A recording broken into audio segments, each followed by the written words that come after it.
You're listening to Speaking Stellar Girl with Terry Tkachuk, an interview series that inspires women to live their most stellar life. Terry is the co-founder of the Stellar Girl movement, and she is sitting down with women all over the world to hear about the key moments in their lives and how they live boldly, compassionately, and ultimately became a stellar girl. Welcome to Speaking Stellar Girl. I'm your host, Terry Tkachuk, and I'm thrilled today to have Sarah Forseth joining me.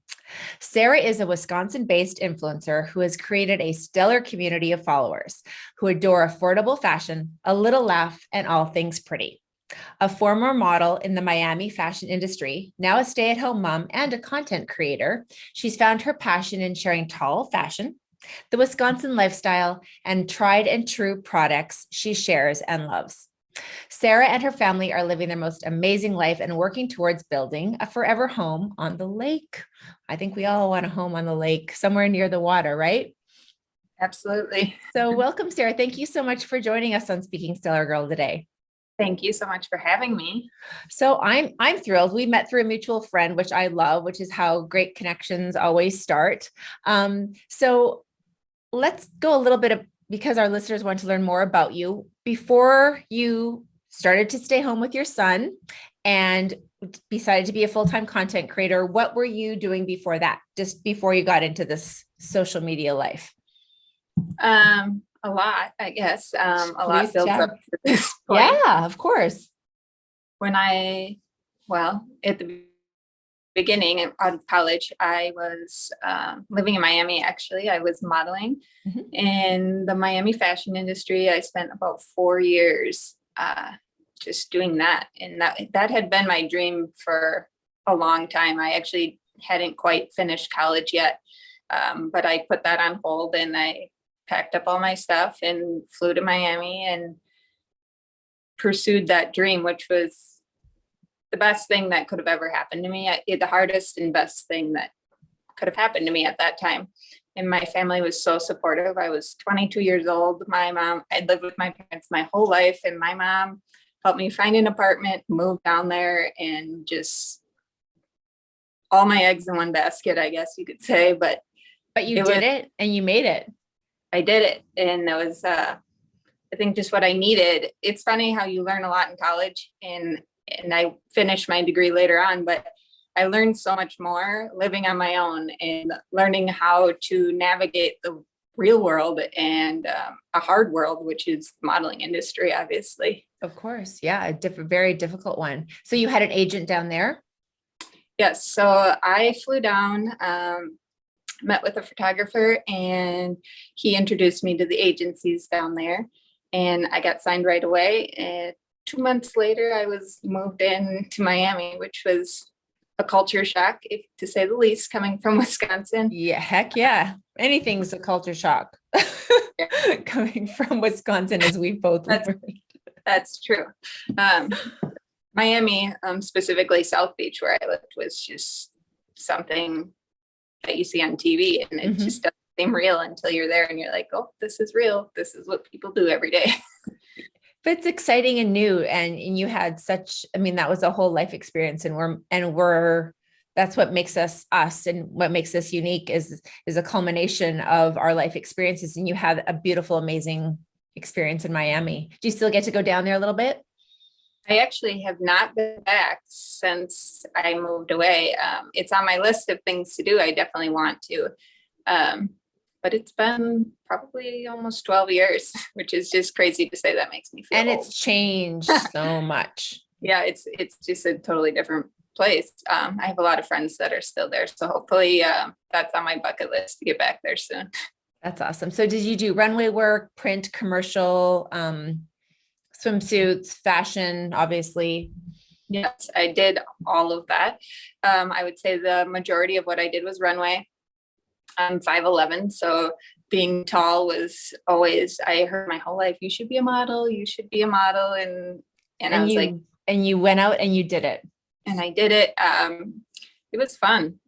I've been published in magazines like Cosmopolitan, Elle, Glamour, Allure, all of those. And that's just a huge accomplishment. Absolutely. To be able to say that. 100%, because very few people try so hard to get there. And That's incredible. That's an amazing start of your career. And now you moved here and moved back. Yeah. And you share like, affordable tall fashion because you are tall, and there's a niche because, most women, average, height is 5'5" to 5'7", so there's not a lot. I mean, there's quite a few tall influencers or mid-size fashion. And I mean, I'm 5'9", so I can kind of hit both ends. I can, I can buy off the rack, or I can buy tall fashion too. So, but where do you find it here? Because you're based, I mean, your community is obviously local. Mm-hmm. And so do you shop online a lot, or? I would say both. I shop everywhere I can, and it's a lot of trying things on, and you never really know. And I'm sure you don't know if you're tall or regular until you actually try them on. And I think that's like one of the best things about being an influencer right now and having people follow influencers right now is the world has changed and people don't go to stores to shop. So to be able to see tall women wearing clothes and figuring out what fits them, and seeing women of all different sizes wearing clothes is just a big deal. I think I look at other women to see like, oh, I think this would fit me. And I try to follow women that are similar sizes, similar heights as me, just because then I know that those clothes will most likely fit me too. And you work with brands and partner with brands that you like really care about and share a passion for. You're quite selective, which is fantastic. So how did you start that? I mean, everybody wants to know, like, well, lots of people want to be influencers and have a platform and have brand deals. So how did you go about pitching yourself and starting the career on social media? Because you're everywhere. You're TikTok, your Pinterest, your Instagram, Facebook, which I don't even know Facebook.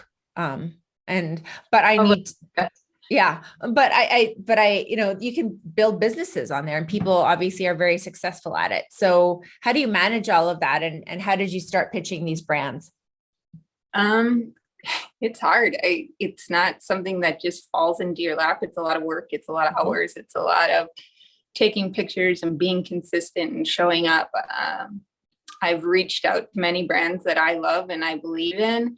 GG Pip specifically, I love hats, and anybody that follows me knows that I absolutely love hats. GG Pip is one of my favorites. They were probably one of the first companies that I reached out to because I believed in them so much, and I just love what they stand for. I love that they want women to feel confident, feel beautiful, and it's just aligned with the way that I think. And when I reached out to them, they said yes. And it's just doing a lot of that and knowing the companies that you love and doing your research. And I don't want to be sharing products that I don't love. I only want to share things that I believe in. And I think that my followers will love as well. Absolutely. Because there are so many people that just take the paycheck and it's like a one-time shot at it. And then they never aren't part of the actual brand's growth. They just do, they have an X amount of wage for some stories and a post, and then they post it once and they never talk about it again. And that's not, I mean, that's great. Maybe they get paid a lot doing that, but it's for you, that's not authentic and that's not your brand. So I love that you stay tried and true. And you also talk a lot and post about food, where you're traveling, home decor a little bit, and just general things that inspire you. Absolutely. It is just like what around you that you find is beautiful, and this world is crazy, but if you look around, there's a lot of beautiful things and inspiring things, and you just have to kind of find it. And I like sharing all those little details because I think that it's very easy for people to get caught up in the day-to-day and monotony. But if you just show people all these little things around you that are fun and beautiful, it really can change your whole mindset. Yeah, all the little pretty things. We always talk about, obviously the negativity in the world and how the world has changed, but you can always see the path instead of the obstacle, right? And so when we woke up this morning, it's March 31st, and there's 3 inches of snow on my ground, and we're not too far away from each other. And you're like you could really like, oh no, like this is like why, like last or 2 Sundays ago was like 65 degrees and we were all outside, riding our bikes and playing with the kids or doing golfing even. I think that there was a couple, but I mean, it's just, you can see that as being like a really negative thing. And then you just got to change your mindset, right? And go, you know what? I'm going to put this top on. If people or on Apple and Spotify can see, I feel like it's summer because, I want it to be, so I will it to be. Yep. Manifesting summer right now. Yes, exactly. And you're in the natural light with some sun on your face and an awesome trees around me. I see that. Yeah. In your Gigi hat. Like, I think it's awesome. And I love that you bring your own style all the time. And I, love a good hat for sure. So I love your look and your style and what you stand for too. It's absolutely amazing. So we talk a lot about Stellar Girl and having a community of women around us to support and inspire us, that there is, there's room for all of us to succeed. We don't have to compete. We can have healthy competition without comparing ourselves to others. But there's this, I don't know, it's like a dichotomy of like, men always say, oh, like, I'm awesome. I rocked it. I actually read recently Reese Witherspoon quotes, LeBron James just doesn't walk around and say, I'm sort of kind of good at basketball. Like he's like, I'm the best basketball player ever. And women never say, I'm so proud of myself. Hooray for me. Look what I did. Look what I've accomplished. Look how far I've come. And we look at that as boastful instead of being super excited about it. So why do you think that is? And please share your thoughts. Why it is in my opinion, women don't like to like show off or just say, it's almost like you're conceited or you think you're better than people. And it's strange because men and women to me are the same, but when women say it, it's just the tone is different. Men think differently, I guess. And it affects the way that we talk about ourselves. I think it's innate in us. Like we were brought up that way. Yes. And so it's strange. So we should all try to change that, shouldn't we? I agree. That's one thing that especially Instagram and the community that I've built, I started influencing because I was lost in motherhood and I had a baby and I didn't feel like myself. I wasn't happy in just being a mother and that was it. There was a piece of me that was missing. And I think that meeting all these amazing women on Instagram has really just changed my whole life. I had a reason to wake up. I had a reason to get dressed, put makeup on, do my hair, like show up. And that was just such a big deal. And when things started rolling and I started working with these companies, I started feeling like proud of myself. And when I would get a deal with the company that I love, I would be reaching out to my friends like, oh my gosh, you have no idea who I just booked. And this is so exciting. And it's a reason to be happy for yourself. And it's amazing. That does start with yourself. Absolutely. Because if you can't be happy, then how are you going to be happy for others? If you're so like, or if someone says, oh, I really love your outfit. Like, why do we go, oh, it's old or, like we don't say thanks. I feel great in this. Yeah. Or that was one thing I learned in Miami is when somebody gives you a compliment, it's very hard for you to take compliments, but you need to just learn to say thank you. Always just say thank you and keep going with the conversation because you don't need a disclaimer. You don't need anything else. You just say thank you because they mean it. And I think a lot of women think that those compliments are just said to be nice and not because somebody means it. Mm-hmm. But I think we do mean it. I love complimenting. I love walking up to women in the airport or if I'm on vacation or wherever I am and they're like, love your boots. And it's just like, it's awesome. Like, it's just, and you feel good about yourself. You feel like, thank you. And no one always expects you to say something back. Like, it's just throwing it out there. Yeah. Guys do it all the time. Oh, I had a stellar pass. I was a stellar game. Or I was like, and no one, girls are like, thanks. Like, I don't know. Yeah. I think we should just scream that, I agree. right? Because look at everything you've accomplished and you've set out to do, and you tried. You tried and succeeded. And at the beginning of this conversation, you're like, I've been in Cosmo, Allure, Elle, and a couple of others that I'm missing because I didn't write them all. But like, that is something to be darn proud of every single day. Yeah. And so how long ago did you have your son that you felt that you kind of that you didn't feel yourself? How old is he? George is 3.5. So probably that let me think. I started really posting on Instagram in about September of 2020. Okay. So, there was a lot going on in the world and a lot going on in my life. And I just hit this point where I was like, I need a reason to put makeup on, to get ready. I've been wearing my sweatpants for I don't know how long, and this is not me. I like a good pair of sweatpants, but it's not me to just live this constant. Right. No, it's not. It's not. It's not healthy, right? Yeah. They shut down gyms. Like, it was just like everyone was just stagnant and at home and not necessarily not caring, but we had to do our part. You mentioned earlier before we started recording, when you go back to your, like, how much the world has changed and how we talk about, moms and being a mother and everything that we go through while trying to work as well, or if we want to go back full time, do we get help, and all the stigma that goes along with that. You mentioned that, there's been a call to action to not call it breast milk when you have a baby, and to feed your son or daughter human milk. They were pushing to change the vocabulary at hospitals, even that wasn't acceptable to call it breast milk. And I just think, wow, where is the world going? Yeah.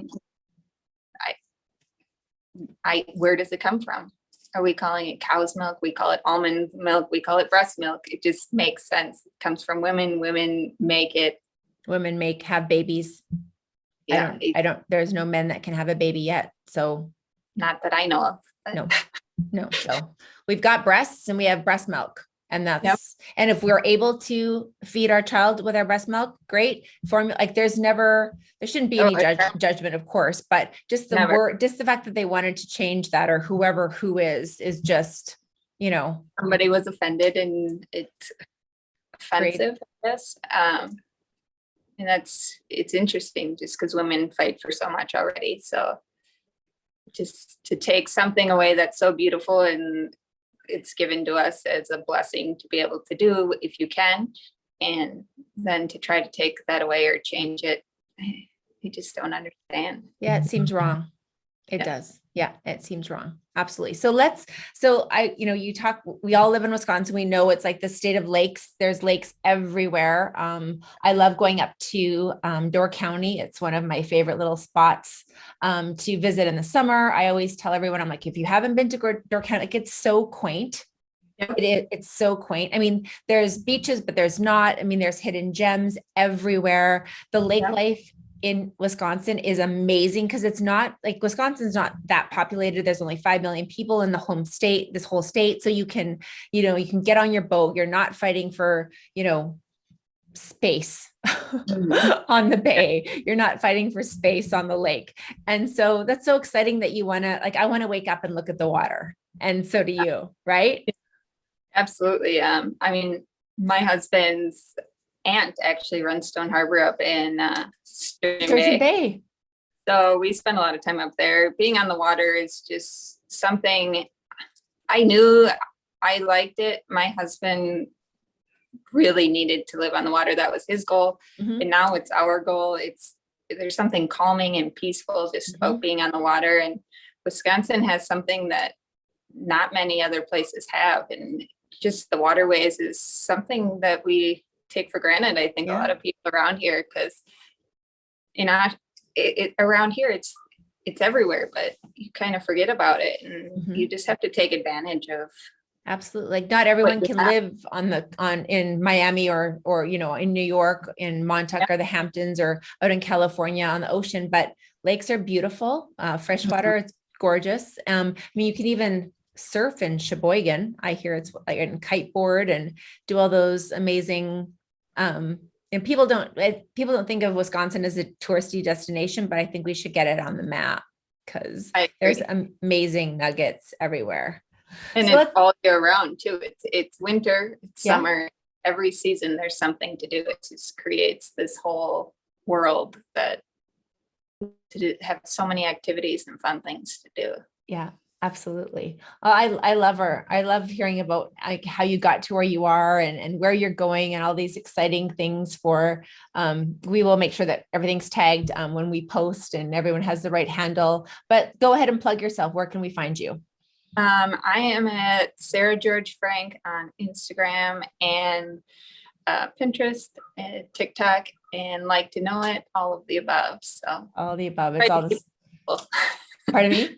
I try to keep it simple and do it straight across the board. Yes. So there's an underscore between Sarah and George and Frank, just so we are all clear on that for sure. So, what brings you joy? You talk about your son obviously brings you joy. You're building a home on the lake and, you started this community of all things pretty and fun and real, actually very authentic and real. So, what else brings you joy? What else do you do for you? The biggest thing I would say is the fashion that comes along with Instagram, taking pictures, getting dressed up. That for me is what really makes me happy. And I think that's what I found was missing when I became a mom. And this just really fills that void to be able to get dressed up, work with local photographers, go shoot content. I get clothes and I get to share it with people, and I want people to feel beautiful too. I want people to realize that you can feel beautiful too. And that's great. I love fashion and photography and beauty. I love all of it. It's definitely what makes me happy. That's awesome. I can tell you're really passionate about that. That's fantastic. So I can't wait for us to get together in person, not always over this dot on the screen. And thank you so much for sharing your Stellar Girl story with all of us today, and hope it inspires some young listeners out there that, you can do it, go after your dreams, and don't be scared. And if you do it for a short period of time or a long period of time, you can always change and pivot and reinvent yourself. And our mindset is where, we need to start. And I love that you found your outlet with social media, and it brought you so much joy after, you felt like you were stuck. And I absolutely love that. And I share a lot of your passions as well. So thank you again. Thank you. And you are a Stellar Girl. You too. Thank you. I'll see you on the other side. Thanks for tuning in to today's episode. Make sure you subscribe to our YouTube channel and hit that bell icon to be notified of new episodes. To learn more about the Stellar Girl movement, please visit us at stellargirl.com.